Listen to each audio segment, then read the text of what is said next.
కూడా సహవాసంలో సమకూర్చారు. అందును బట్టి మీకు కృతజ్ఞతాస్తులు చెల్లిస్తున్నాం. ఈ సమయాన్ని ప్రభా మాకు దీవెనకరంగా ఆశీర్వాదకరంగా చేయండి. నీ వాక్య ప్రత్యక్షతలోంచి మమ్మల్ని దర్శించండి. ప్రభా అడుగుడి మీకు ఇస్తానన్నారు, నా నామం నన్ను ఏదడితే చేస్తానన్నాం. ఈ సమయంలో ప్రభా నీ వాక్య వెలుగుతో మమ్మల్ని నింపండి. ఆత్మతో సత్యంతో ఆరాధించట కొరకే సహాయం చేయమని ప్రార్థన చేస్తూ నమ్మకమైన తండ్రి మత్తయి సువార్త 10వ అధ్యాయం 20వ వచనం నెరవేర్చండి. ఇర్మియా గ్రంథం 1వ అధ్యాయం 9వ వచనం ఈ పరిచర్యలో మీరు నెరవేర్చమని ప్రార్థన చేస్తూ నమ్మకమైన తండ్రి యోహాను సువార్త 14వ అధ్యాయము 26వ వచనాన్ని, యోహాను సువార్త 15వ అధ్యాయం 26వ వచనాన్ని, యోహాను సువార్త 16వ అధ్యాయం 13వ వచనం మీరు చెప్పిన మాట ప్రకారం నైనా మీరే సహాయం చేయమని ప్రార్థన చేస్తూ నమ్మకమైన తండ్రి నాయన నన్ను మీ కృపకు అప్పగించుకుంటూ నీ నామానికి మహిమ తెచ్చుకోమని కృపను అనుగ్రహించమని ప్రార్థన చేస్తూ ఇంకా ఆయా స్థలాల్లోంచి ఎవరైతే రానయ్యారో వారిని కూడా క్షేమంగా నడిపించమని ప్రభా మమ్మల్ని అందరినీ కూడా మీరు ఇక్కడికి నడిపించినందుకు మీకు కృతజ్ఞతాస్తులు చెల్లిస్తూ ఈ పరిచర్య అంతట్లో ప్రభా మీరే మా మధ్య నుండి మీ ఆత్మచేత మమ్మల్ని నడిపించమని మాకు ఇచ్చిన ఈ సమయాన్ని బట్టి కృతం చెల్లిస్తూ మేమందరం కూడా ప్రభా నీ యందు భయభక్తులు కలిగి ప్రభా మిమ్మల్ని సేవించడానికి మమ్మల్ని అందరినీ కూడా ప్రభా దుష్టు నుంచి కాపాడమని మమ్మల్ని మీకు అప్పగించుకుంటూ మా ప్రభును రక్షకుడు మీ ప్రియకుమారుడైన యేసుక్రీస్తు వారి ప్రశస్తమైన నామంలో ప్రార్థించి సహాయం కొరకు అడుగుచున్నాం తండ్రి, ఆమేన్.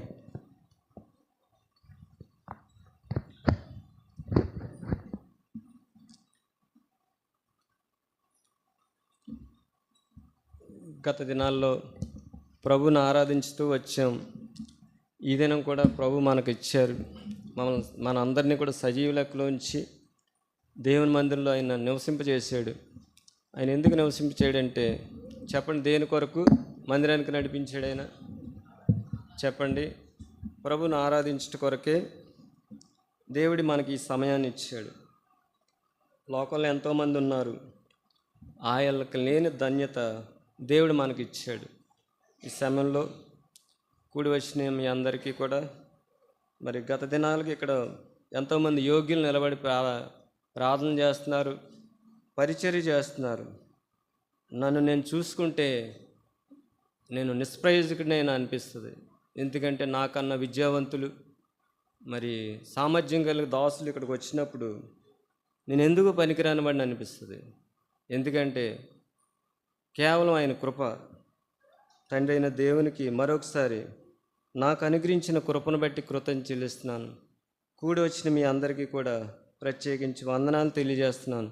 ఏమాత్రం కూడా యోగ్యను కానీ అటువంటి నన్ను కూడా ఆయన జ్ఞాపం చేసుకున్నాడు.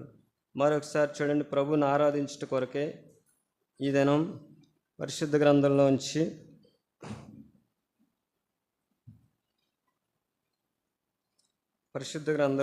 యోహాను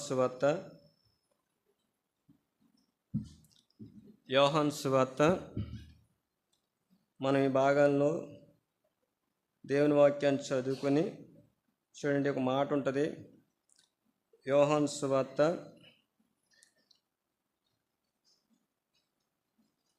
11వ అధ్యాయము, యోహాను సువార్త 11వ అధ్యాయము 50 వచనం నుండి 53 వచనం వరకు. యోహాను సువార్త 50వ అధ్యాయము క్షమించండి యోహాను సువార్త 11వ అధ్యాయం 50 వచనం నుండి 53 వచనం వరకు మనం చదువుదాం. 50 వచనం కాడి నుండి 53 వచనం వరకు.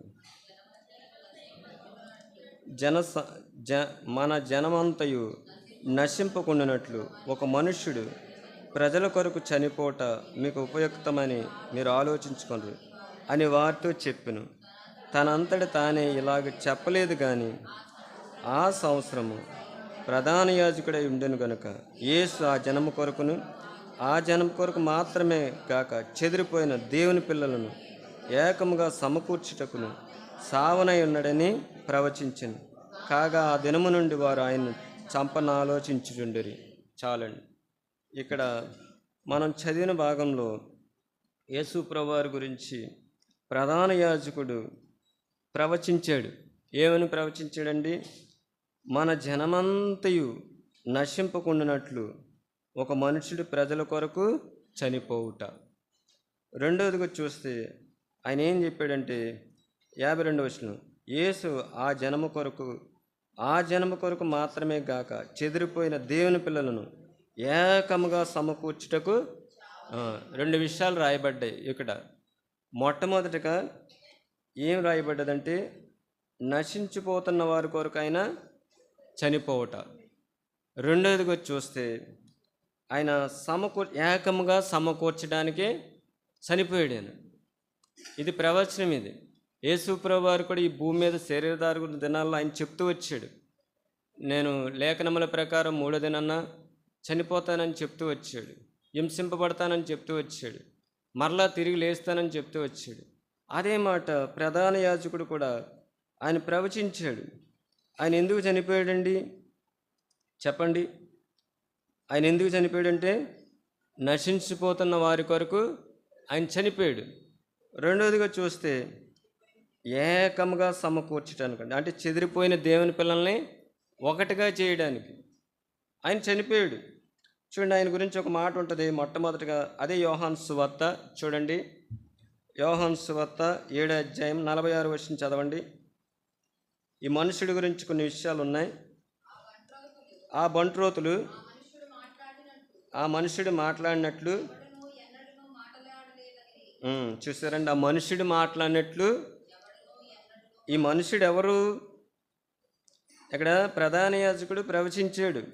ఒక మనుషుడు ప్రజల కొరకు చనిపోతాడని ఆయన ప్రవచించాడు. ఆ మనుషుడు ఎవరు చూడండి. యోహాను సువార్త మనం చదివిన భాగంలో ఆ మాట మరలా చదవండి.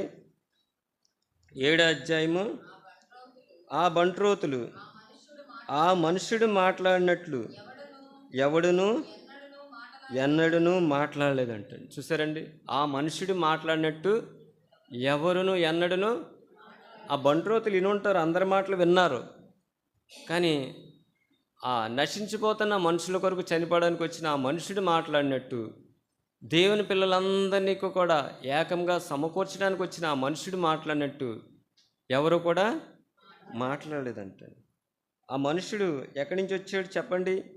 అదే యోహాను సువార్తలో మాట ఉంటుంది చూడండి. యోహాను సువార్త 3వ అధ్యాయము 34వ వచనం చదవండి. 33, 34 కలిసి ఉంటాయి. ఆయన సాక్ష్యం అంగీకరించిన వాడు దేవుడు సత్యవంతుడైన మాటకు ముద్ర వేస్తున్నాడు. ఏలైనగా దేవుడు తను పంపిన వానికి కొలత లేకుండా ఆత్మను అనుగ్రహించిన గనక. ఆ మనుషుడు ఏం మాట్లాడాడండి చెప్పండి? దేవుని మాటలే మాట్లాడాడు. అంటే దేవుని మాటలే మాట్లాడాడు, ఎందుకంటే ఆయన పంపబడ్డాడు. చూడండి, ఆ మాట ఉంటుంది. ఏలైనగా దేవుడు తను పంపిన వానికి కొలత లేకుండా ఆత్మను అనుగ్రహించిన కనుక ఆయన దేవుని మాటలే పలుకుని అంటండి. ఈ ఉదయకాల సమయంలో మనం చదివిన భాగంలో యోహాను సువార్త 11వ అధ్యాయం 50 వచనం కాడి నుంచి ఆ మనుషుడు ఏం మాటలు మాట్లాడతాడండి? దేవుని మాటలే మాట్లాడతాడు. రెండో మాట ఉంటుంది చూడండి. యోహాను సువార్త 19వ అధ్యాయము, యోహాను సువార్త 19వ అధ్యాయము 1వ వచనం కానీ చదవండి. అప్పుడు పిలాతు యేసును పట్టుకుని ఆయన కొరడాలతో కొట్టించెను. సైనికులు ముండ్లతో కిరీటమును అల్లి ఆయన తల మీద పెట్టి ఊదారంగు వస్త్రం ఆయనకు తొడిగించి ఆయన యొద్దకు వచ్చి, యూదుల రాజా శుభమని చెప్పి ఆయన అరచేతులతో కొట్టిరి. పిలాతు మరలా వెలుపలకు వచ్చి, ఇదిగో ఈయన యందు ఏ దోషము నాకు కనబడలేదని మీకు తెలియనట్లు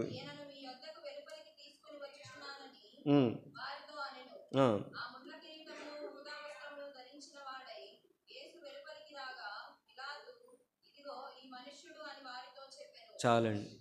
ఈ మనుషుల్లో ఏం లేదండి చెప్పండి? అక్కడ రాయబడ్డది కదా, ఈయన యందు ఏ దోషము కనబడలేదు. ఈ మనుషుల్లో ఏ దోషము కనబడలేదు. ఆ మనుషుడు పంపబడినవాడు కాబట్టి ఏ మాటలు మాట్లాడతాడండి? దేవుని మాటలే మాట్లాడతాడు. ఎందుకంటే ఆయనకి ఏమో అనుగ్రహింపబడ్డదంటే ఆత్మ. ఇక్కడ కూడా ఒక మాట చూడండి. ప్రభు పిలాతు ఒక సాక్ష్యం చెప్తున్నాడు. 5వ ఆ ముండ్ల కిరీటమును ఊదారంగ వస్త్రం ధరించిన వాడే యేసు వెలుపలికి రాగా పిలాతు ఇదిగో ఈ మనుషుడు అని వార్త వచ్చింది. 6వ వచనం ప్రధాన యాజకులు బంట్రోతులను ఆయన చూసి సిలువేయమని కేకలు వేయగా పిలాతు ఆయన యందు ఏ దోషమును నాకు కనబడని మనుషుడు, దోషం లేని మనుషుడు. అంతే. ఆ ప్రధాన యాజకుడు ప్రవచించాడు కదా, ఆయన ఎందుకు చనిపోతున్నాడండి? నశించిపోతున్న వారి కొరకు ఆయన చెదిరిపోయిన పిల్లల్ని ఏకంగా సమకూర్చడానికి ఆయన చనిపోతున్నాడు. ఈ మనుషుల్లో ఏం లేదు, దోషం లేదు, ఏ దోషం లేదు. కానీ మన కొరకు ప్రభు ఏం భరించాడంటే ఏం భరించాడండి? అక్కడ ఏం భరించాడు చూడండి. వాళ్ళు ఏం చేస్తున్నారంటే చూడండి, 3వ వచనం, మొదటి వచనంలో ఉంటుంది 19వ. అప్పుడు పిలాతు యేసును పట్టుకుని ఆయన కొరడాలతో, అంటే దోషం లేని వాడిని పిలాతు ఏం చేయించాడు? కొరడాలతో కొట్టించాడు. రెండోదిగా చూస్తే సైనికులు అంటే ముండ్లతో కిరీటం మళ్ళీ ఆయన తల మీద పెట్టారు, కిరీటం పెట్టారు, ముండ్ల కిరీటం. ఊదారంగ వస్త్రం ఆయనకు తొడిగించి ఆయన వద్దకు వచ్చి యూదుల రాజా శుభమని చెప్పి ఆయన ఏం చేశారండి? అరచేతులతో కొట్టారంట. ఇవన్నీ జరిగిన తర్వాత ఆయన అంటున్నాడు, ఈయన యందు ఏ దోషము నాకు కనబడలేదు. అది ఈ సమయంలో మనం ఆరాధించడానికి, తండ్రిని ఆరాధించడానికి కారణం ఎవరంటే ప్రభువైన యేసుక్రీస్తు. ఈ దినాన్ని నీవు నేను కూడా మందిరానికి వచ్చామంటే నశించిపోతున్న వారి కొరకు ప్రభువైన యేసుక్రీస్తు వారు శిలువపై మరణించాడని. చూడండి, అందరినీ కూడా ఏం చేయడానికి కులభేదం లేదు, ప్రాంతీయ భేదం లేదు, రంగు భేదం లేదు, విద్యావంతుడని లేకపోతే విద్య లేనివాడని, అందం లేనివాడు, ఏ భేదం లేదు. అందరినీ కూడా ఏం చేయాలని ఏకముగా ఒకటి చేయడానికి వచ్చాడు ఆయన. చూడండి, ఈ లోకంలో ఎన్ని భేదాభిప్రాయాలు, భేదాభిప్రాయాలన్నీ ఒకసారి చూడండి. చనిపోయిన తర్వాత మట్టిలోకి అందరూ ఒకటి అయిపోతారు. మళ్ళీ అక్కడ భేదం ఉండదు. మట్టిలోంచి వచ్చాం, తిరిగి మట్టి అయిపోతాం. కానీ ఈ లోకంలో పుట్టిన తర్వాత ఈ లోకాచారాలు, లోక అలవాట్లను బట్టి మానవులు ఏమంటున్నాయంటే భేదాభిప్రాయాలు ఉంటున్నాయి. ఆయన ఎందుకు చనిపోయాడంటే చెదిరిపోయిన దేవుని పిల్లల్ని ఏకంగా చేయడానికి, సమకూర్చడానికి, ఒకటిగా చేయడానికి. అందుకే ఎఫెసీయులకు రాసిన పత్రికలో ఒక మాట ఉంటుంది చూడండి, 2వ అధ్యాయము, ఎఫెసీయులకు రాసిన పత్రిక 2వ అధ్యాయం ఒక మాట ఉంటుంది చూడండి, 13వ వచనం కానీ చదవండి. 2వ అధ్యాయము 13వ వచనం. ఆయనను మునుపు దూరస్తులైన మీరు ఇప్పుడు క్రీస్తు యేసునందు క్రీస్తు రక్తం వలన సమీపస్తులై ఉన్నారు. ఆయన మనకు సమాధానమై ఉండి మీకును మాకును ఏముందండి? ఇజ్రాయేల్కి అన్యజనులకి ఏముంది? ద్వేషం ఉంది. చదవండి, కంటిన్యూ చేయండి. అనగా విధి రూపమైన ఆజ్ఞగల ధర్మశాస్త్రమును తన శరీరమందు కొట్టివేడి చేత మధ్యగోడ. చూడండి, ఒక మధ్యగోడ అంటే మనకు బాగా తెలుసు. చాలామంది తల్లిదండ్రులు పిల్లలకి అంటారు, పెంచుతారు, ఉద్యోగాలు వస్తాయి, అన్నీ వస్తాయి, పిల్లలకి పెళ్లి చేయాలని చాలా సంతోషపడతారు, ఆరాటపడతారు. మా పిల్లలకి పెళ్ళిళ్ళు చేయండి అని చాలామంది సేవకులతో చెప్తారు. పెళ్ళిళ్ళు అయిన తర్వాత అన్నదమ్ములు ఏమైపోతారండి? మధ్యగోడ వచ్చేస్తుంది, విరోధం వచ్చేస్తుంది, ద్వేషం వచ్చేస్తుంది. అప్పటి వరకు ఒకటిగా ఉంటారు. పెళ్ళిళ్ళు అయిన తర్వాత ఏమైపోతారండి? అన్నగారి మీదే తమ్ముడికి ద్వేషం, తమ్ముడి మీదే అన్నగారికి ద్వేషం, ఈ ద్వేషాలు వచ్చేస్తాయి. పరిస్థితులు ఇలాగ ఉంటున్నాయి. చూడండి, మధ్యగోడలు వచ్చేస్తాయి. చాలామంది ఇల్లులు ఏం చేస్తారండి? నాకు తెలిసి ఒక ఇద్దరి మధ్యన అన్నదమ్ముల మధ్యన గొడవ వచ్చి మధ్యలో ఏం చేశారు, స్లాబ్ని సగం చేసుకున్నారు. చూసారండి, పెళ్ళికి ముందు బాగానే ఉన్నారు, పెళ్ళిళ్ళు అయిన తర్వాత ఏమైపోతారు, చాలామంది విరోధం, ద్వేషం. అటువంటి మనుషుల్ని చూడండి ప్రభు ఏం చేశాడంటే, చూడండి ఒక మాట ఉంటుంది, చదవండి, చదవండి. తన శరీరమందు కొట్టివేడి చేత మధ్య గోడను పడగొట్టి మన ఉభయులను ఏకం చేశాడండి. ఆయన మరణం ద్వారా ఏకమయం. రెండోదిగా చదవండి, అక్కడ కంటిన్యూ చేయండి. ఇట్టి సంధి చేయొచ్చు.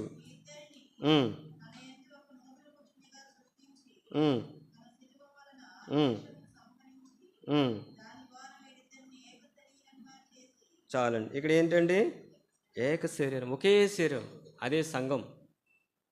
సంఘంలో భేదాభిప్రాయాలు ఉండవు, ఒకే శరీరం. ఒక మాట ఉంటుంది, చదవండి, కంటిన్యూ. దేవునితో సమాధానపరచవలని ఇలాగు చేసింది కనుక ఆయనే మనకు సమాధానకారుడైనాడు. మరియు ఆయన వచ్చి దూరస్తులైన మీకును సమీపిస్తున్న వారికి సమాధాన సువార్తను ప్రకటించి ఆయన ద్వారా మనము ఉభయము ఒక్క ఆత్మయందు తండ్రి సన్నిధికి చేర్చున్నాం. 19 కాబట్టి మీరిక మీదట పరిజనులు పరదేశులు ఉండక పరిశుద్ధులతో ఏకపట్టినట్లు దేవుని ఇంటివారు ఉన్నాం. చూసారండి, ఆయన మరణం ద్వారా ఆయన ఏం చేస్తాడు, ఏకం చేస్తాడు, ఒకటిగా చేస్తాడు. ఈ సమయంలో ఆయన ఎందుకు చనిపోయాడంటే మనందరినీ కూడా ఏం చేయాలనండి, ఏకం చేయడానికి. చూడండి, అది యోహాను సువార్త 11వ అధ్యాయము మనం చదివిన భాగంలో ఒక మాట ఉంటుంది, చూడండి. 11వ అధ్యాయం 50వ వచనం చదవండి. మన జనమంతయు నశింపకుండానట్లు ఒక మనుష్యుడు ప్రజల కొరకు చనిపోడు. చాలండి, ఇక్కడ ఆగుదాం. చూడండి, నశించిపోవుట, మన జనమంతయు నశింపకుండానట్లు ఒక మనుషుడు ప్రజల కొరకు చనిపోవట. అంటే దోషం లేని మనుషుడు చనిపోయాడు, దేవుని మాటలు మాట్లాడినవాడు చనిపోయాడు, పంపబడిన వాడు మన కొరకు చనిపోయాడు. ఎందుకు చనిపోయాడు ఆయన? చూడండి, మనం ఏ విషయంలో నశించిపోతున్నామో లేఖనాల ద్వారా కొన్ని విషయాలు తెలుసుకుని ప్రభువుని ఆరాధిద్దాం. చూడండి, మొట్టమొదటిగా ఓషియా గ్రంథం 4వ అధ్యాయము 6వ వచనం చదవండి. ఓషియా గ్రంథం 4వ అధ్యాయము 6వ వచనం. నా జనులు జ్ఞానం లేని వారై నశించినారు. చూడండి, ఎవరు నశించిపోతున్నారండి? జ్ఞానం లేనివాడు నశించిపోతున్నాడంట. యోహాను సువార్త 11వ అధ్యాయం 50వ వచనంలో రాయబడిన మాటకి ఆధారంగా ఓషియా గ్రంథం 4వ అధ్యాయం 6వ వచనం చదవండి మరలా. నా జనులు దేనికి నశించిపోతున్నారండి? జ్ఞానం లేక. జ్ఞానం లేక ఏమవుతున్నారంట? నశించిపోతున్నారంట. నా జనులు జ్ఞానం లేని వారే నశించున్నారు, నువ్వు జ్ఞానమును విసర్జించున్నావు గనుక నాకు యాజకుడిగా కాక నేను నిన్ను విసర్జిస్తాను. చూడు, జ్ఞానం లేని వ్యక్తి ఏమవుతున్నాడండి? నశించిపోతుంది. చాలామంది సందర్భాల్లో తల్లిదండ్రులు అంటారు పిల్లల్ని, ఏమంటారండి? జ్ఞానం లేనివాడు అంటారు, లేకపోతే పనికిమాలినవాడు అంటారు, బుద్ధిహీనుడు అంటారు. ఏదో పొరపాటును బట్టి ఆ మాట వాడుతూ ఉంటారు. కానీ దేవుని వాక్యంలో జ్ఞానం లేని వారు ఏమవుతున్నారంటండి? నశించిపోతున్నారంట. సామెతల గ్రంథం చూడండి, సామెతల గ్రంథం 1వ అధ్యాయం 32వ వచనం. జ్ఞానం లేనివాడు జ్ఞానం లేనివాడు దేవుణ్ణి విసర్జించడం వలన ఏమవుతున్నాడండి? నశించిపోతున్నాడు. చదవండి ఆ మాట. సామెతల గ్రంథం 1వ అధ్యాయం 32. జ్ఞానం లేనివారు దేవుణ్ణి విసర్జించి నాశనం అవుతున్నారంట. చాలండి, జ్ఞానం లేని వారు ఎవరిని విసర్జిస్తున్నారండి? దేవుణ్ణి విసర్జిస్తున్నాడు. కాబట్టి ఆ వ్యక్తి ఏమవుతున్నాడు? నశించిపోతున్నాడు. అదే సామెతల గ్రంథంలో ఒక మాట ఉంటుంది చూడండి. సామెతల గ్రంథం ఇప్పుడు మాట ఉంది చూడండి, 3వ అధ్యాయము 13వ వచనం. జ్ఞానం సంపాదించిన వాడు ధన్యుడు, వివేచన కలిగిన నరుడు ధన్యుడు. వెండిని సంపాదించుకున్నట్టే జ్ఞానం సంపాదించటం మేలు, అపరంజిని సంపాదించుకున్నట్టు కంటే జ్ఞాన లాభం నొందుట మేలు. అది ఇక్కడ జ్ఞానం సంపాదించిన వాడు ఎవరండి? ధన్యుడు. జ్ఞానం సంపాదించేవాడు ధన్యుడు అంట. అందుకే అక్కడ ఒక మాట, వెండిని సంపాదించుకుంట కంటే ఏం సంపాదించుకోవాలి? మేలు అంటండి. ఎందుకంటే జ్ఞానం లేనివాడు ఏమవుతున్నాడు? నశించిపోతున్నాడు. ఆ సామెతల గ్రంథంలో ఒక మాట ఉంటుంది చూడండి, 4వ అధ్యాయము 6వ వచనం, 5వ వచనం చదవండి. 5వ వచనం, జ్ఞానం సంపాదించుకునుము, బుద్ధి సంపాదించుకునుము, నా నోటి మాటలను మరువకము, వాటి నుండి తొలగిపోకము, జ్ఞానమును విడవక, జ్ఞానం విడవక ఉండిన ఎడల అది నిన్ను కాపాడును, దాన్ని ప్రేమించిన ఎడల. అది జ్ఞానం ఏం చేస్తుందండి? కాపాడుతుంది, రక్షిస్తుంది. ఒకవేళ అందుకే హోషేయ గ్రంథం 4వ అధ్యాయం మనం చదివాం, ఏముందండి? జ్ఞానం లేనివాడు ఏమైపోతున్నాడు? నశించిపోతున్నాడు. యేసు ప్రభువు వారు చనిపోయారంటే కారణం ఏంటంటే జ్ఞానం లేని వ్యక్తులు ఏమైపోతున్నారండి? నశించిపోతున్నారు. అందుకే అపోస్తలుడైన పౌలు గారు కొరింథీయులకు రాసిన మొదటి పత్రిక 1వ అధ్యాయం 30వ వచనంలో ఒక మాట ఉంటుంది చూడండి, జ్ఞానం లేదు కాబట్టి ఆయన ఈ లోకానికి జ్ఞానంగా వచ్చాడు. ఆయన చదవండి. అయితే ఆయన మూలంగా, కింద వచ్చిన చదవ 31 కింద భాగంలో చదవండి. దేవుని మూలముగా ఆయన మనకు జ్ఞానం. అదండి, ఆయన మనకి ఏమి అన్నాడు? ఆ జ్ఞానం ఏం చేస్తుంది?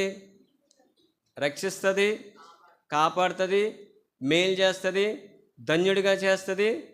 మనల్ని ఈ దినం మందిరానికి వచ్చామంటే కేవలం ఏమంటే ప్రభు అయిన యేసుక్రీస్తు వారు ఆయన చనిపోవడం ద్వారా మనకి ఏమొచ్చిందండి చెప్పాలి. ఆయన ఎందుకు చనిపోయాడు? యోహాను సువార్త 11వ అధ్యాయం 50వ వచనంలో రాయబడ్డది కదా. ఆయన ఎందుకు చనిపోయాడు? ఈ మనుష్యుడు ఎవరి కొరకు చనిపోయాడు చెప్పండి? అంటే జ్ఞానం లేనివాడు ఏమవుతున్నాడు? నశించిపోతున్నాడు. ఆ జ్ఞానం మనకు ఇవ్వడానికి ప్రభు అయిన యేసుక్రీస్తు వారు ఈ లోకానికి వచ్చాడు. రెండోది చూడండి, ఏ విషయంలో నశించిపోతున్నాం? యోహాను సువార్త 3వ అధ్యాయము 16వ వచనం. అందరూ చూడండి, యోహాను సువార్త 3వ అధ్యాయం 16వ వచనం. దేవుడు లోకమును ఎంతో ప్రేమించెను,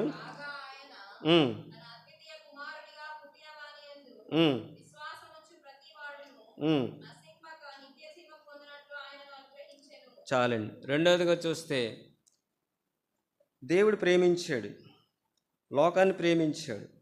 లోకంలో ఎవరున్నారంటే నశించిపోయేవారు ఉన్నారు. నశించిపోయేవారిని ప్రేమించాడు. ఎవరు నశించిపోతున్నారంటే అక్కడ మాట రాయబడ్డది చూడండి, 16వ వచనం. దేవుడు లోకమును ఎంతో ప్రేమించును, కాగా ఆయన తన అద్వితీయ కుమారునిగా పుట్టినవాని యందు విశ్వాసముంచి ప్రతి వాడును నశింపక నిత్య జీవం పొందినట్లు ఆయనను అనుగ్రహించు. అంటే విశ్వాసం లేని వ్యక్తి ఏమవుతున్నాడండి? నశించిపోతున్నాడు. మొట్టమొదటిగా జ్ఞానం లేని వ్యక్తి నశించిపోతున్నాడు. విశ్వాసం లేని వ్యక్తి ఏమవుతున్నాడు? నశించిపోతున్నాడు. అందుకే అపోస్తలుడైన పౌలు గారు ఒక మాట అంటారు, ప్రభు అయిన యేసునందు విశ్వాసం ఉంచుము, నీవును నీ ఇంటివారు రక్షణ పొంద. మనం రక్షణ పొందాలంటే గత ఆదివారం కూడా అన్న చెప్పాడు విశ్వాసం గురించి. విశ్వాసం లేకుండా దేవునికి ఇష్టడేంటట అసాధ్యం. అంటే మనకు విశ్వాసం లేదు. విశ్వాసం లేదు. విశ్వాసం లేని వ్యక్తి ఏమవుతున్నాడండి చెప్పాలి. అక్కడ రాయబడ్డది కదా యోహాను సువార్త 3:16లో చదవండి ఆ భాగాన్ని. ఆయన తన అద్వితీయ కుమారునిగా పుట్టిన వాని యందు విశ్వాసముంచి ప్రతి వాడును నశింపక. చూసారండి, అంటే ఆయన యందు విశ్వాసం ఉంచిన వ్యక్తి నశించిపోవడం. ఏమంటాడు ప్రభు చూడండి, యోహాను సువార్త 11వ అధ్యాయంలో మాట ఉంటుంది, చదవండి ఆ భాగాన్ని. యోహాను సువార్త 11వ అధ్యాయము 25వ వచనం.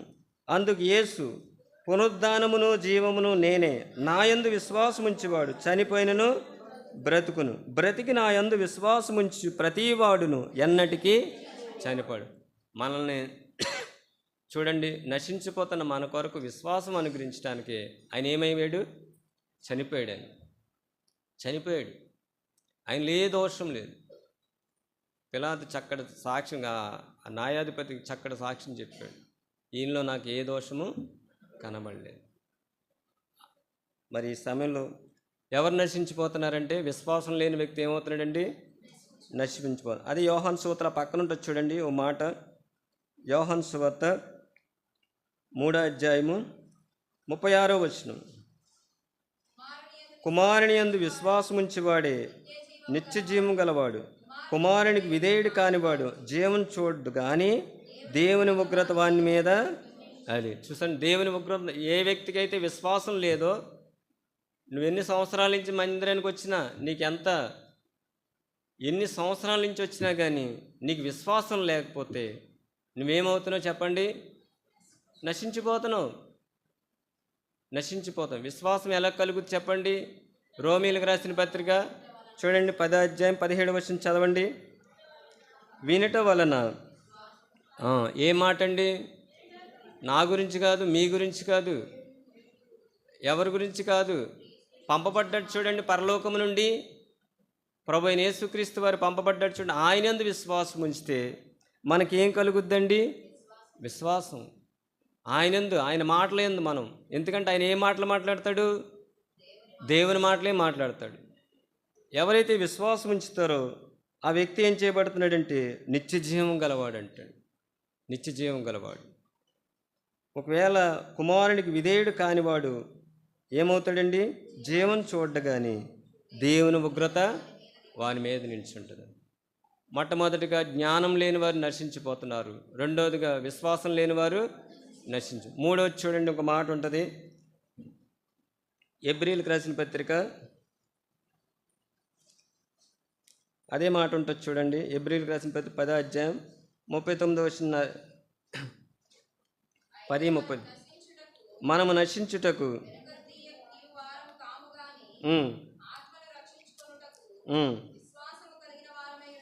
చాలండి. ఆ విశ్వాసం మనకి ఏం కలిగజేస్తుందండి? ఆత్మ ఉంది. ఈ లోకంలో శరీరం ఉంది, మనకు అన్నీ ఉండొచ్చు, కానీ మన ఆత్మ ఏమవుతుందండి? విశ్వాసం లేకపోతే నశించిపోతుంది. ఆత్మ నశించిపోతుంది. చదవండి ఆ మాట మరలా ఎబ్రీలకు రాసిన పత్రిక. అయితే మనము నశించుటకు ఆత్మను రక్షించుకున్నట్టుకు విశ్వాసం కలిగిన వారమై ఉన్నాం. అదండి, మన ఆత్మను రక్షించడానికి ఆయన ఈ లోకానికి వచ్చి ఏం చేయబడ్డాడండి? చనిపోయాడు. చూడండి ఆ మాట కొరింథీయులకు రాసిన మొదటి పత్రిక 15వ అధ్యాయము 3-4 వచనాలు ఉంటే చదవండి. నాకు ఇవ్వబడిన ఉపదేశమును మొదటి నుంచి చదవము. 15వ అధ్యాయం మాత్రమే. మరియు సహోదరులారా, నేను మీకు ప్రకటించిన సువార్తను మీకు తెలియపరుచున్నాను, మీరు దాన్ని అంగీకరించితిరి, దాని యందే నిల్చున్నారు. మీ విశ్వాసం వ్యర్థమైతేనే కానీ నేనే ఉపదేశ రూపంగా సువార్త మీకు ప్రకటించుతున్నాను, ఆ ఉపదేశమును మీరు గట్టిగా పట్టుకునేలా ఆ సువార్త వలన మీరు రక్షణ పొందువారేంటి. సువార్త వలన ఏముందండి? ఏంటి? దేనికి రక్షణ? ఆత్మకు రక్షణ. శరీరానికి కాదు. ఈ శరీరం మా అంటే 70-80 ఉంటుంది, తర్వాత వెళ్ళిపోద్ది. కానీ మన ఆత్మకి రక్షణ ఉంది. ఆత్మకి రక్షణ దేని ద్వారా ఉందంటే సువార్త ద్వారా ఉంది. ఏంటి ఆ సువార్త అంటే? చదవండి ఇప్పుడు 3-4 వచనాలు. నాకు ఇవ్వబడిన ఉపదేశం మొదట మీకు అప్పగించి తిని, అదేమనగా లేఖనముల ప్రకారము క్రీస్తు మన పాపం నిమిత్తము మృతి పొందెను, సమాధి చేయబడెను, లేఖనముల ప్రకారము 3వ దినమున లేపబడి. ఈ ఆయన యొక్క మరణం ద్వారా, ఆయన పునరుద్ధానం ద్వారా మనకేం కలిగిందండి? చెప్పండి, ఏం కలిగింది? చదవండి ఆ మాట ఉంటుంది 15వ అధ్యాయము 17వ వచనం. క్రీస్తు లేపబడిన ఎడల, ఆయన లేపబడకపోతే విశ్వాసం ఏమైపోయింది? వ్యర్థం. ఆయన లేపబడ్డాడు కాబట్టి ఆ విశ్వాసం మనకి ఏమైందండి? మన ఆత్మకి రక్షణ కలిగింది. గత దినం కూడా అన్న చెప్పారు పునరుద్ధానం గురించి, విశ్వాసం గురించి, ఆయన పునరుద్ధానం గురించి చెప్పారు. ఇక్కడ కూడా చూడండి, క్రీస్తు లేపబడిన ఎడల మీ విశ్వాసము వ్యర్థం, మీరింకను మీ పాపములోనే ఉన్నారండి. అంటే నశించిపోతున్నాం. పాపంలో ఏమవుతున్నామంటే మనం నశించిపోతున్నాం. ఈ సమయంలో జ్ఞానం లేని వారు నశించిపోతున్నారు, విశ్వాసం లేని వారు నశించిపోతున్నారు. ఒక మాట ఉంటుంది చూడండి, లూకాసు సువార్తలో మాట ఉంటుంది చూడండి, 13వ అధ్యాయము, లూకాసు సువార్త 13వ అధ్యాయం ఒక మాట ఉంటుంది చూడండి. 13వ అధ్యాయము ఇక్కడ ఒక మాట ఉంది చూడండి, 5వ వచనం చదవండి. మీరు మారు మనసు పొందని ఎడల మీరందరూ అలాగే నా మారు మనసు పొందకపోతే ఏమైపోతావు? నశించిపోతుంది. మారు మనసు పొందకపోతే ఏమవుతాడండి మానవుడు? ఏం నశించిపోతుంది? ఇక్కడ కాదు నశించిపోవడం, మన ఆత్మ నశించిపోతుంది. ఈ ఆత్మ కొరకే ప్రభువైన యేసుక్రీస్తు వారు ఈ లోకానికి వచ్చారు. చూడండి, మీరు మారు మనసు పొందని ఎడల మీరందరూ ఏమవుతారు? అలాగే నశించుతారంట. అలాగంటే ఏమవుతారు? చూడండి, 13వ అధ్యాయం. పిలాతు గలిలేయని కొందరు రక్తము వారి బలులతో కలిపి ఉండును. ఆ కాలం అక్కడ ఉన్న కొందరు ఆ సంగతి ఏతుచి చెప్పగా ఆయన వారితో ఇట్లాను, ఈ గలీలీలు అట్టి హింసలు పొందినందున వారు గలీలీలందరికంటే పాపులని మీరు తలంచు. కారని మీతో చెప్పు, మీరు మారు మనసు పొందని ఎడల మీరు అందరూ అలాగే అని చాలామంది అనుకుంటాం కదండి. ఎవరైనా చనిపోతే, రోగం వస్తే, పాపం చేసేవాడు చనిపోతారని సజీవులుగా ఉన్నవాళ్ళు చెప్పుకుంటారు. ఆ దినాల్లో కూడా ప్రభు దగ్గరికి వచ్చి చెప్తున్నారు. ప్రభు ఏమన్నారు? మీరు మారు మనసు పొందకపోతే ఏమవుతారు? మీరు కూడా చాలామందికి దేవుడు సమయం ఇస్తూ ఉంటాడు. సంవత్సరాలు గడిచిపోతున్నాయి.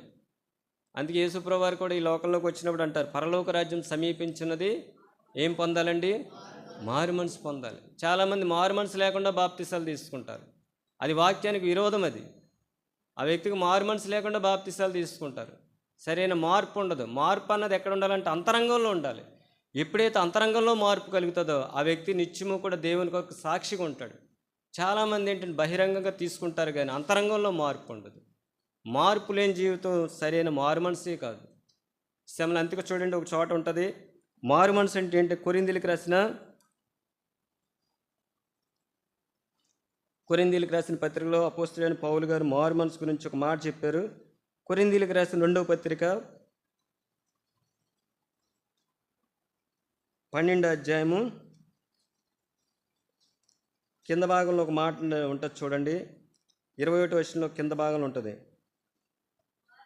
ఇక్కడి నుంచి చదువుతున్నాను చూడండి. మునుపు పాపం చేసి తాము జరిగించిన అపవిత్ర జారత్వమును పోకిరీ చేష్టల నిమిత్తము మారు మనసు పొందని అనేకుల గురించి దుఃఖపడవలసి వచ్చినేమో అని భయపడుతున్నాడు. దేని విషయం మారు మనసు పొందాలండి?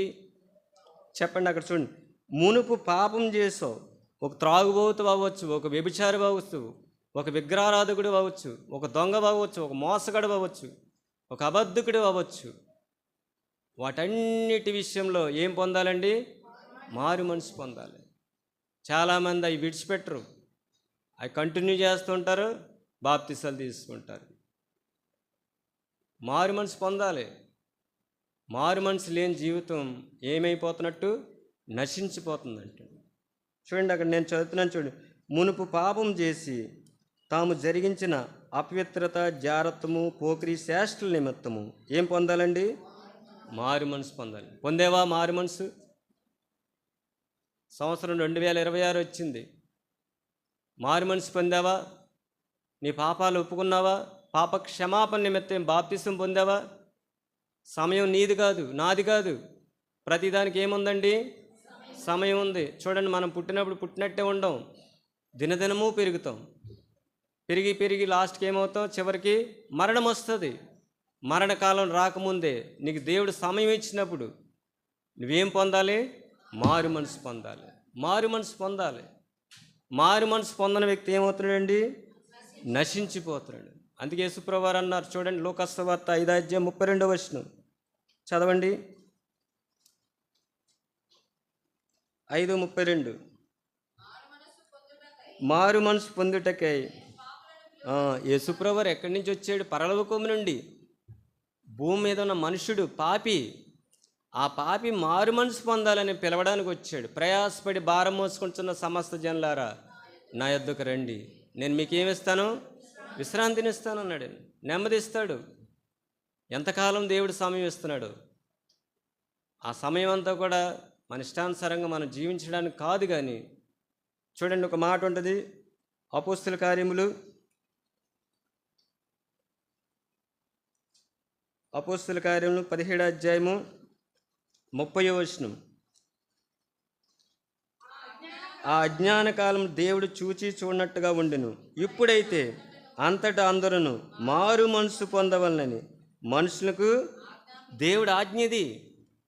చూడండి, ఒక 5 సంవత్సరాలు పరిపాలించి ఒక అధికారి ఏదైనా ఒక మాట చెప్తే ఆధార్ కార్డు లేకపోతే ఆ వ్యక్తి ఉన్నా కానీ ఏమీ లేదు, ఉపయోగం లేదు. ఆధార్ కార్డు లేకుండా ఒక వ్యక్తి లేడు, నేనే అంటే చెప్తే అక్కడ రుజువు లేదు. మనం ఉన్నామనడానికి రుజువు ఏంటండి? ఆధార్ కార్డు. దేవుడి ఆజ్ఞది. అంతటా అందరూ ఏం పొందాలండి? మారు మనసు పొందాలి. నువ్వు మారు మనసు పొందకపోతే నువ్వెంత విద్యావంతుడివైనా, ఎంత ధనవంతుడివైనా, నీకెన్ని ఉండొచ్చు, కానీ దేవుని దృష్టిలో నువ్వు ఎలాగ ఉన్నావంటే నశించిపోతున్నావు, ఆత్మ నశించిపోతుంది. అందుకే యేసుప్రభువు వారు అంటారు, ఇది ఆజ్ఞది, ఆజ్ఞ అతిక్రమమే పాపం. పాపం. మునుపు పాపం చేసావు, చేసిన పాపాన్ని ఏం చేయాలండి? మారు మనసు పొందాలి. ఇది మూడోది. నాలుగోది చూడండి, నశించిపోతున్న వ్యక్తి అంటే కొరింథీయులకు రాసిన 2వ పత్రిక 4వ అధ్యాయం 3-4 వచనాలు. నా సువార్త మరుగు చేయబడిన ఎల్లా నశించున్న వారి విషయంలోనే మరుగు చేయబడి ఉన్నది. దేవుని స్వరూపి ఉన్న క్రీస్తు మహిమను, చక్కగా చదవాలి, నేను చదువు. దేవుని స్వరూపి ఉన్న క్రీస్తు మహిమను కనుపరచు సువార్త అంటాడు. సువార్త ఏం కనుపరుస్తుంది చెప్పండి? అందుకే చూడండి, చాలామంది వాళ్ళ సమయాన్ని వాడుకుంటున్నారు సువార్తకు ప్రకటించడానికి. బెరాక వాళ్ళు వృద్ధులు ఉదయకాలంలో లేచి వెళ్ళిపోయారు. వాళ్ళ దగ్గర ఒకసారి నాకు సిగ్గేసింది, ఎందుకంటే ఒక సమయంలో నేను కూడా వెళ్ళకపోయాను. చాలా వృద్ధాపులు ఉన్నవాళ్ళు, వృద్ధులు, చలి, ఒక పక్కన చలి, కానీ ఆ గ్రామాలకి వాళ్ళు ఏం చేశారంటే సువార్త ప్రకటించారు. ఆ సువార్త ద్వారా ఏం ప్రకాశిస్తుంది అంటే చెప్పండి? దేవుని స్వరూపమైన క్రీస్తు మహిమను కనుపరచు సువార్త అంట. ఆ సువార్త చదవండి. ప్రకాశింపకుండా నిమిత్తము ఈ యుగ సంబంధమైన దేవత అవిశ్వాసులైన వారి మనోనేత్రములు ఏం కలగజేస్తుందండి? అవిశ్వాసి గుడ్డివాడు ఏమైపోతున్నాడండి? నశించిపోతున్నాడు. గుడ్డివాడు అంటే బాహ్యమైన నేత్రాలు కాదండి. అపోస్తలుడైన పౌలు గారు అంటారు, మీ మనోనేత్రాలు వెలిగింపబడినందున. మనకు మనోనేత్రాలు ఉన్నాయి. ఆ మనోనేత్రాలు ఎలాగున్నాయంటే గురుడితనం అంట. అయితే ఆ గురుడితనం నుంచి తొలగాలంటే ఏం ప్రకాశించాలి చెప్పాలి? వెలుగు రావాలంటే ఏముండాలి? సువార్త. ఆ సువార్త ఎవరంటే ప్రభువైన యేసుక్రీస్తు. చూడండి, ఆ మాట నేను చదువుతున్నాను, 3వ వచనం. మా సువార్త మరుగు చేయబడిన ఎడల నశించున్న వారి విషయంలోనే మరుచు. అంటే నశించిపోతున్నాడు ఎవరు? గురుడివాడు. ఇంకెవరండి? అవిశ్వాసి. అవిశ్వాసి. ఇది 4వది. అవిశ్వాసి అంటే ఎవరండి? ఒక దినాన తోమ కూడా ప్రభుని ఏమన్నాడండి? ఏమన్నాడు చూడండి, యోహాను సువార్త చదవండి. యోహాను సువార్త 20వ అధ్యాయము 20వ అధ్యాయంలో ఒక మాట ఉంటుంది. తోమ ఏమంటాడంటే చదవండి, 25వ వచనం చదవండి, 24-25. యేసు వచ్చినప్పుడు 12 మందిలో చదవండి, ఒక్కడైనా దిద్దుమానబడిన తోమ వారితో లేకు గనుక తక్కిన శిష్యులు మేము ప్రభువుని చూసితమని అతనితో అతడు, నేను ఆయన చేతులతో మేకులు గుర్తును చూసి నా వేలు ఆ మేకులు గుర్తులో పెట్టి నా చేయి ఆయన ప్రక్కలో ఉంచితేనే కానీ, అంటే చూసి నమ్ముతానన్నాడు. చూసి నమ్ముతానన్నాడు. అప్పుడు ప్రభు ఏమన్నారు చూడండి, ప్రభు ఏమన్నారు? 27వ వచనం చదవండి, 27వ వచనం. తర్వాత తోమాను చూసి నీ వేలు ఇటు చూసి నా చేతులు చూడము, నీ చేయి చేతి నా ప్రక్కలో ఉంచి అవిశ్వాసి కాక విశ్వాసై ఉండు. చూసారండి, అవిశ్వాసి అంటే చూసి నమ్మేవాడు అవిశ్వాసి, చూడక నమ్మేవాడు ఎవరండి? విశ్వాసి. మనం చూడక నమ్మాలి. చూడక నమ్మితే ఏం జరుగుతుంది చూడండి. పేతురు రాసిన పత్రికలో మాట ఉంటుంది. పేతురు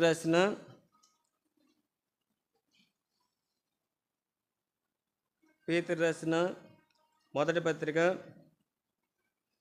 8-9 వచనాలు. మీరు ఆయనను చూడకపోయినను ఆయన ప్రేమించినారు, ఇప్పుడు ఆయన్ను కనులారా చూడకయే విశ్వసించు మీ విశ్వాసము ఫలమును అనగా ఆత్మరక్షణ పొందుచు చెప్పనాశక్తి మహిమాయుక్తమైన సంతోషం గలవారే ఆనందించిన. చూసారండి, చూడకే మనం కూడా ప్రభుని చూసామండి లేదు. ఇక్కడ కూడా చూడండి, ఆ మాట చూడండి, మీరు ఆయన చూడకపోయినను ఆయన ఏం చేస్తున్నారు? ప్రేమి. ఇప్పుడు ఆయన కనులారా చూడకయే విశ్వసించుచు మీ విశ్వాసను ఫలమును అనగా ఆత్మరక్షణ పొందుచు చెప్పనాశక్తి మహిమాయుక్తమైన సంతోషం గలవారే ఆనందం. అవిశ్వాసి గుడ్డివాడు, ఆ గుడ్డివాడు ఏమైపోతున్నాడండి? నశించిపోతున్నాడు. అక్కడ ఉంది కదా, మనం చదివాం కదా, నశించున్న వారికి ఆ సువార్త ఏమైంది? మరుగు చేయబడ్డదంట. అందుకే అపోస్తలుడైన పౌలు గారు ఒక మాట అంటారు, కొరింథీయులకు రాసిన మొదటి పత్రికలో మాట ఉంటుంది చూడండి, 1వ అధ్యాయము 18వ వచనం, సిలువను గురించిన వార్త నశించున్న వారికి వెర్రితనం కానీ రక్షింపబడుచున్న మనకు అదే. నశించిపోతున్న వారికి ఏంటండి? వెర్రితనం, వెర్రిగా ఉంటుంది. కానీ రక్షింపబడుచున్న మనకు ఏమైంది? దేవుని. ఈ సమయంలో 4 విషయాలు జ్ఞాపం చేసుకున్నాం. ఒక వ్యక్తి, జ్ఞానం లేని వ్యక్తి ఏమవుతున్నాడండి? నశించిపోతున్నాడు. రెండో వ్యక్తి ఎవరండి? విశ్వాసం లేని వ్యక్తి ఏమవుతున్నాడు? మూడో వ్యక్తి మారు మనసు లేని వ్యక్తి నశించిపోతాడు. 4 అవిశ్వాసము, గుడ్డితనం. ఈ వ్యక్తి ఏమవుతాడంటే నశించిపోతాడు. అందుకే యేసుప్రభువు వారు అంటారు, నశించిన దాన్ని వెదకి రక్షించడానికి మనుష్య కుమారుడు ఈ లోకానికి వచ్చాడు. మన కొరకు ఇందాక చదివాం యోహాను సువార్తలో, పిలాతు ముందు నిలబడ్డాడు. పిలాతు ముందు నిలబడినప్పుడు పిలాతు అక్కడ ఆయన గురించి చెప్పాడు, ఈయనలో నాకు ఏ దోషము కనబడింది. దోషం మనది, మనం నశించిపోతున్నాం. రోమా 3:23 ప్రకారం ఏ భేదం లేదు, అందరూ పాపం చేసి దేవుడు అనుగ్రహించి మహిమను పొందారు. పాపం వల్ల వచ్చి జీతం మరణం. చూడండి, ఒక మాట ఉంటుంది లూకాసు సువార్తలో, యేసుప్రభువు వారు ఒక మాట చెప్పారు, 9వ అధ్యాయము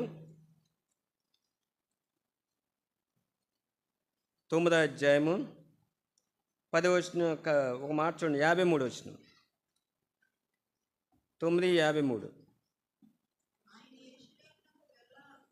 చదవండి. అదే, ఆయన యెరూషలేముకు వెళ్ళ నభిముఖుడు అయినందున వారు ఆయన చేర్చుకొనలేదు. శిష్యులైన యాకోబును యోహాను అది చూసి, ప్రభువా, ఆకాశం నుండి అగ్ని దిగి వీరిని నాశనం చేయనట్లు మేము ఆజ్ఞాపించి నీకు ఇష్టమని అడుగా ఆయన వారి తట్టు తిరిగి వారిని ఎందుకు గద్దించాడు? చెప్పండి. వాళ్ళు ఏమన్నారంటే, ఆకాశం నుండి అగ్ని దిగి వీరిని నాశనం చేయనట్లు మేము ఆజ్ఞాపించు నీకు ఇష్టమని అడిగారు. ప్రభు వాళ్ళని గద్దించాడు. ఎందుకు గద్దించి? కింద మాట చూడండి, పుట్టినోట్లో మాట ఉంటుంది 4 చదవండి.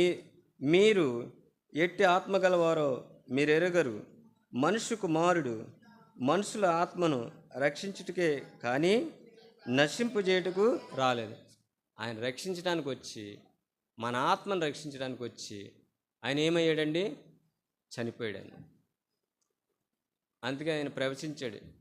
యోహాను సువార్త 11వ అధ్యాయం 50 వచనం ఏమన్నాడైనా, ఒక మనుష్యుడు ఎవరి కొరకని చనిపోవడం? నశించిపోవడానికి. మనం నశించిపోతున్నాం, మన కొరకు ఆయన చనిపోయాడు. మనందరం పాపులం, పాపం చేస్తాం, మారు మనసు లేదు, జ్ఞానం లేదు, ఇంకేం లేదండి, విశ్వాసం లేదు, అవిశ్వాసం, గుడ్డివారం, ఎటు నడుతున్నామో మనకే తెలియదు. అటువంటి గుడ్డివారిని నేను మనల్ని ప్రభు అన్నారు, నేనే మార్గం, నేనే సత్యం, నేనే జీవం. ఆ మార్గాన్ని మనకు అనుగ్రహించడానికి ప్రభు ఏం చేయబడ్డాడు? చనిపోయాడు. మామూలుగా చనిపోలే. చూడండి, ఒక మాట చదువుకుని ముగించుకుందాం. ఒక మాట ఉంటుంది చూడండి, ఎందుకు చనిపోయాడన్నా, ఎలా చనిపోయాడు ఒక మాట. లూకాసు సువార్త 23వ అధ్యాయము 25వ వచనం కింద భాగంలో మాట ఉంటుంది చూడండి. లూకాసు సువార్త 23:25. లూకాసు సువార్త 23వ అధ్యాయము 25వ వచనం. అల్లరి నిమిత్తమును నరహత్య నిమిత్తం చెరసాల్లో వేయబడిన ఉండేవాడిని వారు అడిగినట్లు వారికి విడుదల చేసి యేసును వారికి ఇష్టం వచ్చినట్లు చేయుటకు, వారికి ఇష్టం వచ్చినట్టు చేస్తారు. చూడండి, ఎవరికైనా ఒక శత్రుత్వం ఉందనుకోండి, ఆ శత్రువు దొరికినప్పుడు ఏం చేస్తారు చెప్పండి? మొన్న ఎప్పుడో కానీ ఇట వెళ్ళేటప్పుడు ఆ తలకంతా బ్లడ్ వచ్చేస్తుంది ఆ వ్యక్తికి. కానీ దెబ్బలాట మానలా. నాకు చాలా బాధేసింది. చూసారా, విరోధం. అంటే యేసు ప్రభువారి మీద వాళ్ళకి ఏముందంటే విరోధం. ఏం చేశారంటే వారికి ఇష్టం వచ్చినట్టు చేశారు. ముఖం మీద ఉమ్మేశారు, ముళ్ళు కిరీటం అల్లి తల మీద పెట్టారు, అరచేతులతో కొట్టారు.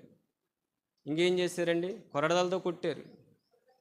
ఎంత అవమానము, ఎంత ద్వేషింపబడ్డాడో, ఎంత దూషింపబడ్డాడు, ఎంత అవమానపరచబడ్డాడు చూడండి. ప్రభు మౌనమైపోయాడంట. దేని కొరకు చెప్పండి? మన కొరకు. మనం నశించిపోతున్నాం. ఇది నువ్వు తెలుసుంటే ఇది నా తండ్రిని ఎలా ఆరాధిస్తావు? ఆత్మతోనూ చచ్చింత ఆరాధన. అటువంటి ఆరాధన ప్రభువు కావాలి.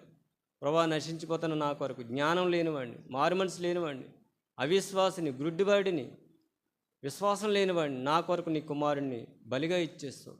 నా పాపాల కొరకు ఆయన శిలువపై మరణించాడు, సమాధి చేయబడ్డాడు. సమాధిలోంచి 3 దినాలు లేచి ఎక్కడికి వెళ్ళాడని ప్రభు? పరలోకానికి. ఆయన ద్వారా కలిగింది ఈ సహవాసం. ఆ సహవాసాన్ని బట్టి, మనకిచ్చిన ఆ రక్షణ బట్టి మనం ప్రభుని ఏం చేయాలంటే ఆ జ్ఞానాన్ని బట్టి, ఆ విశ్వాసాన్ని బట్టి, మన మనోనేత్రాలు వెలిగింపబడినందుకు మనం ఏం చేయాలి? ప్రభుని ఆరాధించాలి. అటువంటి కృప దేవుడు అనుగ్రహించును గాక.